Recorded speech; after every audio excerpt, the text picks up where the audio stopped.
So this video is going to be marriage part 2. And my husband's name is Parley. I didn't tell you that's what his name was. I just threw it out there. So that's his name. I wanted to go back into some of the paradigms that I have, because in order for us to go into a family and not know if we were going to be wife number 1, 2, or 10, if we were going to be the same age as some of the children, but be their mother, or if we were going to be starting our own family, the training had to start when we were very, very small.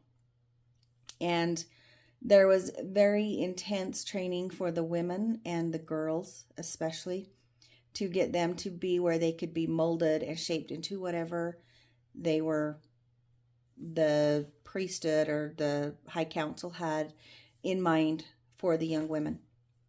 And some of it was it was hard emotionally, because there was no space for your own feelings, for your own identity to emerge, and for you to choose who and what you wanted to be.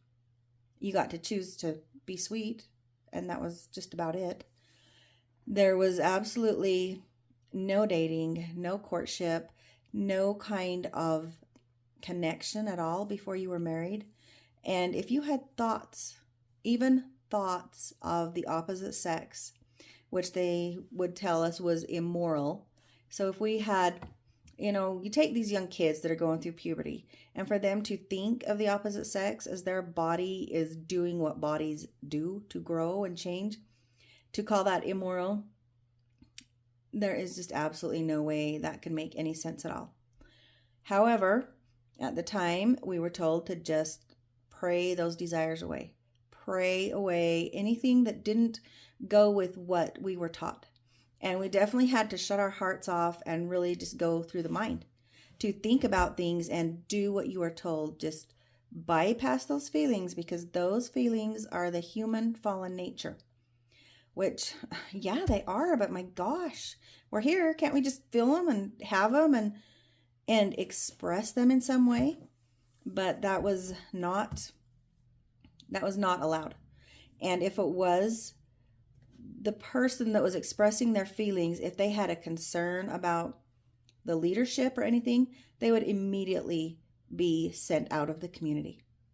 And it was really hard, because the city councils, the police force, everything that was here that made us a community, the doctor's offices, the pharmacists, the grocery store, the gas station, everything was controlled and manipulated by the priesthood authorities in the area.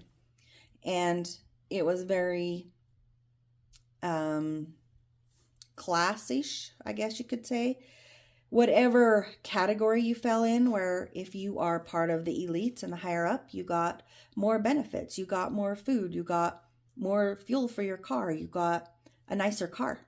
But if you were the lower class, which we were, you didn't get that stuff, and you just needed to pray more and do better and be sweeter, and God would bless you. Well, sometimes we just have to go bless ourselves, and that's what I will do. That's what I did do. But going back to the marriage and all that, the women were literally shaping the future generations. And I know these leaders knew that, and that's why they put such intense training on the mothers, which it was horribly intense. And there was absolutely no sex education. Can you imagine being a young girl? I was 19 years old, and all of a sudden, all right, today's the day you get married. Here you go, ding, and we're married. He has no education. He doesn't know how to treat a woman. He doesn't know how to validate. He doesn't know how to reassure. He doesn't know how to encourage vulnerability. All these things that we are now learning after we've been married for 30-something years, for ridiculous.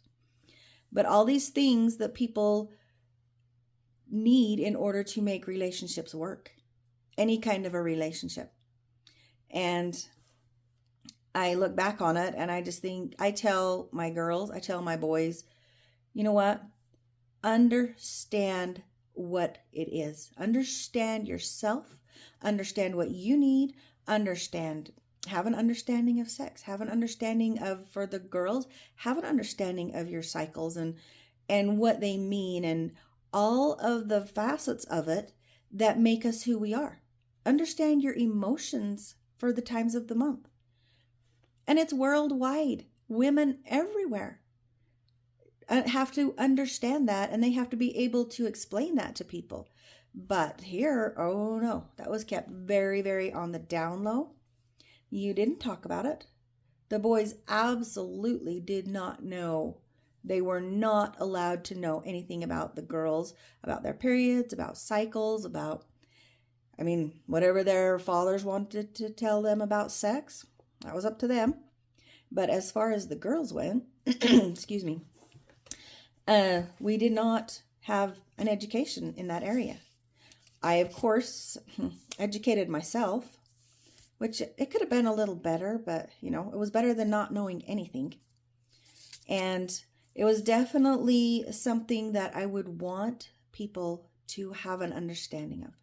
Know what makes you feel good. Know what makes you happy. Know what makes you sad. And not just about sex, but about life, about what makes you click. What do you enjoy? Not what are you told to enjoy? Not what are you told to do to make you happy, but what really truly makes your heart feel good. What makes it happy? What things do you truly love? And so many times I have to ask myself this, because through the years and years and years of programming, I find things very habitual. And like Stephen Covey says in his book of 7 Basic Habits, what are the big rocks? What are the big rocks in my life that I can fit into my jar, that I can put the smaller rocks and then the sand around? And it took me a very long time to really come to decide what the most important things were for me. I always knew above all it was family. However, but what? Just have lots of kids and that's it? Or what? So I have, for myself, I would try to do fun things with my kids. We would do home evenings. We would do campfires, stuff like that. But it is so important that we know where we're going in life. We look at how to get there, and we prioritize. And honestly, as far as a marriage goes, communication is so vital. And there are a lot of books out there on communication, and we are currently going through some. So,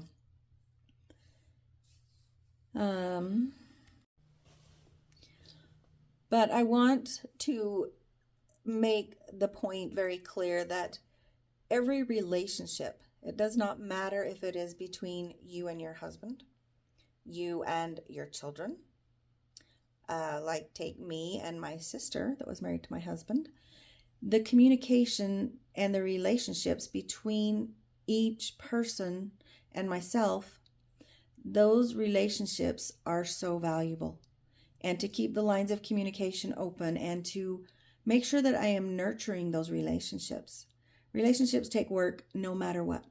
No matter where you are, if it is a coworker, if it is a colleague, if it is a classmate, if it is a parent, a child, a sibling, anything, all relationships take work. However, they can be very, very rewarding, very fulfilling. And with that, I am so very grateful for all of my family, for all my extended family, for all the people that have just, kind of put up with me for all these years, and just for showing up for life, because sometimes we didn't want to show up for anything, let alone to be present for every single day. So, thanks for watching.